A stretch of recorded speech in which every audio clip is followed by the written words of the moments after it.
Hello everyone, कैसे हैं आप सभी। उम्मीद करता हूँ बहुत ही अच्छे होंगे। तो हम लोग पढ़ रहे थे वैदिक सभ्यता और ऋग्वैदिक कालीन संस्कृति हमने पढ़ ली थी। आज हम उत्तर वैदिक कालीन संस्कृति और समाज पढ़ेंगे। उत्तर वैदिक कालीन संस्कृति और समाज।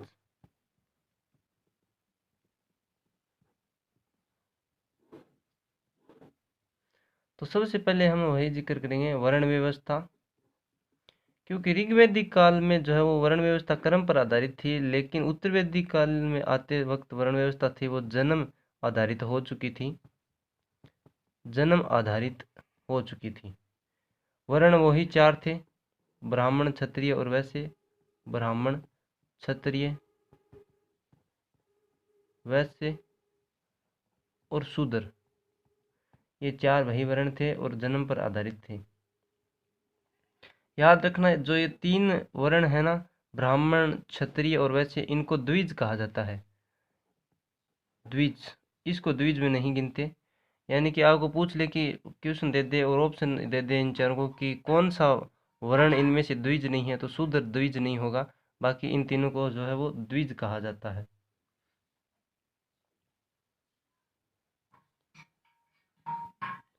ये जो तीन वर्ण थे जिनको हम द्विज कहते हैं, इनको उपनयन संस्कार का अधिकार था। उपनयन संस्कार का अधिकार इनको अधिकार था। शूद्र को अधिकार नहीं था। शूद्र जो था उसको उपनयन संस्कार का अधिकार नहीं था। आश्रम व्यवस्था की बात करेंगे हम।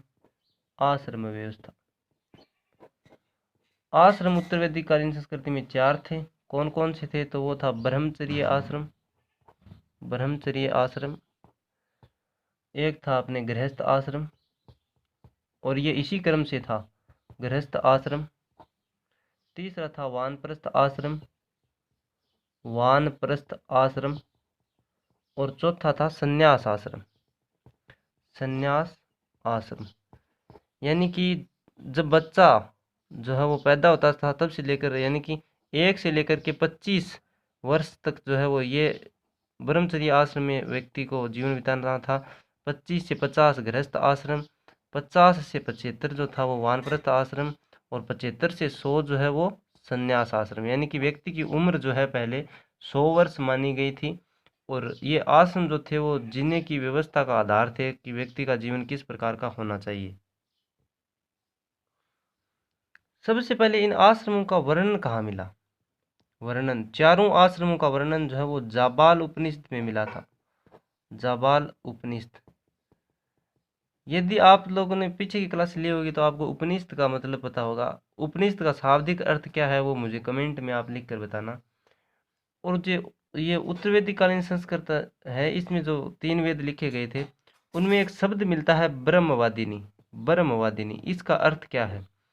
तो इसका अर्थ है आजीवन, आजीवन ब्रह्मचर्य, आजीवन ब्रह्मचर्य पालन करते हुए शिक्षा प्राप्त करने वाली महिला। आजीवन ब्रह्मचर्य पालन करते हुए शिक्षा प्राप्त करने वाली महिला को ब्रह्मवादिनी कहते थे।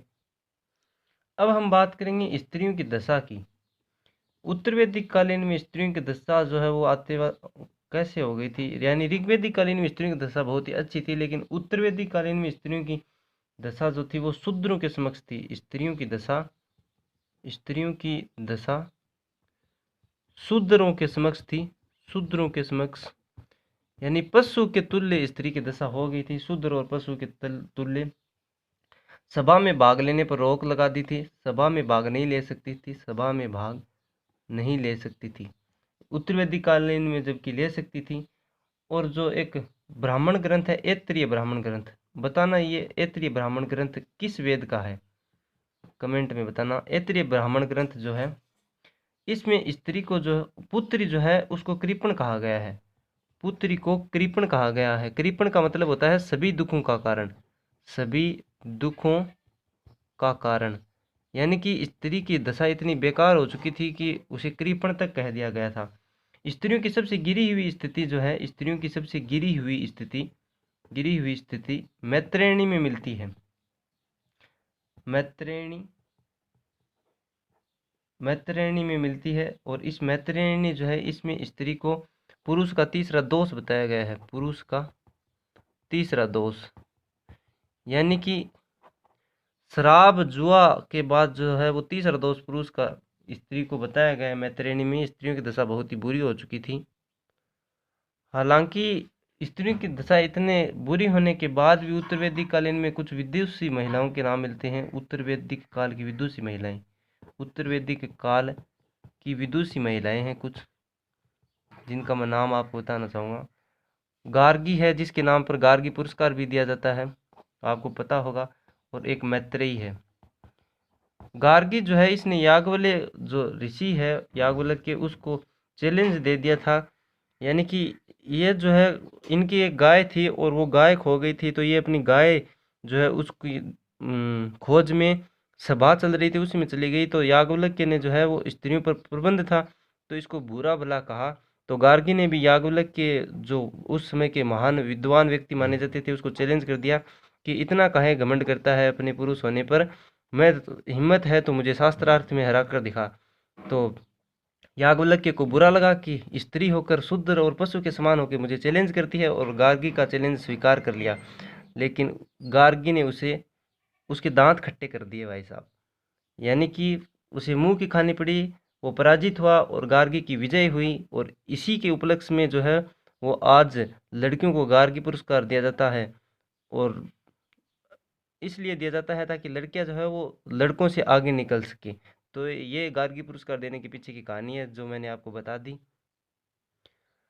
अब मैं आपको बताऊंगा कि जो वैदिक काल है उसमें पुरुषार्थ थे 4। कौन कौन से थे? वो थे धर्म, सबसे पहले धर्म, अर्थ, धर्म, अर्थ, काम और मोक्ष। ये 4 पुरुषार्थ थे वैदिक सभ्यता में। अब बात करेंगे इनके राजनीतिक जीवन की, कि इनका राजनीतिक जीवन जो है वो कैसा था। राजनीतिक जीवन, तो राजनीतिक जीवन में वो सबसे छोटी इकाई जो है वो कुल थी। कुल के बाद ग्राम, ग्राम के बाद विश्व, विश्व से बड़ी जो होती थी वो जन, और जन से बड़ी जनपद। यानी कि अब जन के बाद भी जो बड़ी इकाई है वो जनपद आ चुकी थी, और जनपद के बाद जो है वो महाजनपद थी। लेकिन अपने उत्तर वैदिक काल में जनपद थी जिसका मुखिया होता था राजा। मुखिया जो है वो इसका वो राजा होता था, राजा इसका मुख्य होता था। अब बात करेंगे कि उस समय जो है वो राजा उपाधि धारण किस प्रकार करता था। यानी कि एक उत्तर के राजा होते थे, मध्य के राजा होते थे, पूर्व के राजा होते थे, और पश्चिम के राजा होते थे। पश्चिम और दक्षिण के राजा, ये अलग अलग उपाधि धारण करते थे। जो उत्तर के राजा होते थे वो विराट की उपाधि धारण करते थे। विराट, विराट या वैराज्य भी, विराट या वैराज्य की उपाधि धारण करते थे। जो दक्षिण के राजा होते थे वो भोज की उपाधि धारण करते थे, भोज। पूर्व के राजा होते थे वो सम्राट की उपाधि धारण करते थे, और पश्चिम के राजा सौराट की उपाधि धारण करते थे।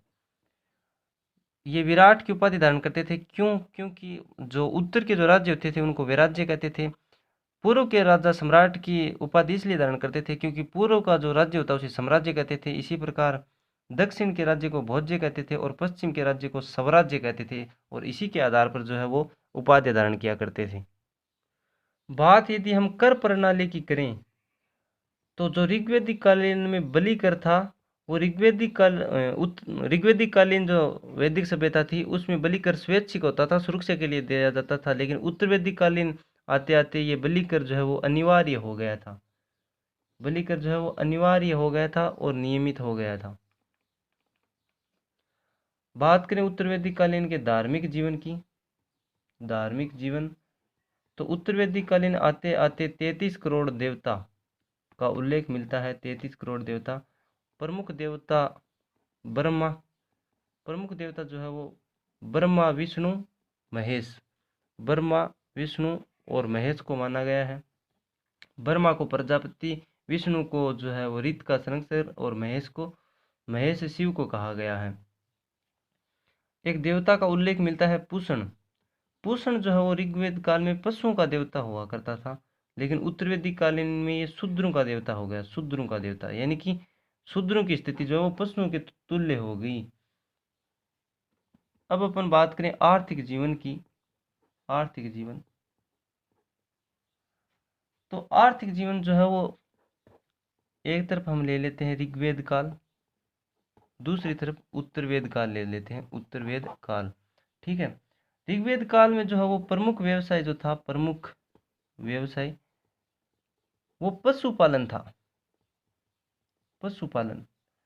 लेकिन उत्तरवेदी कालीन जो है इसमें गंगा यमुना जो दोआब क्षेत्र है यहाँ पर कृषि शुरू हो गई थी, कृषि, मुख्य व्यवसाय कृषि हो गया।